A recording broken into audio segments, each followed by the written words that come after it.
and thank you for visiting Beacon today. Today I'm going to show you how to properly do an ATM deposit. When you pull into our ATM lane, we do have envelopes here for your use. You must select the envelope. If you do not deposit your cash or check into an envelope, your account will be subject to a $20 fee, non-envelope fee. So please make sure that you use an envelope when you're making your deposits. You want to correctly fill out the envelope with your name, your account number, the amount of the deposit, whether it be cash or check.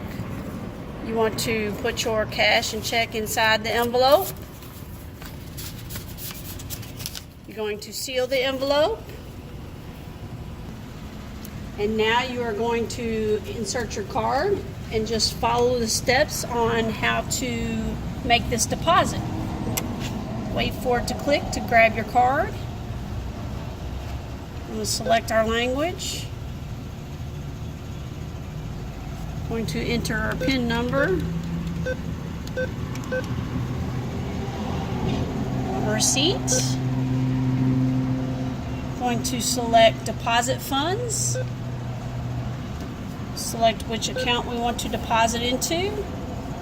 Enter the amount.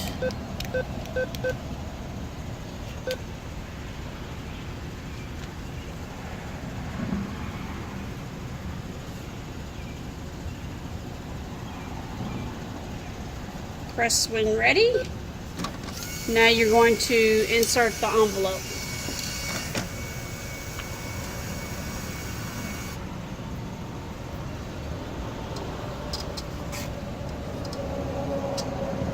And there's your receipt. That is the correct way of making an ATM deposit.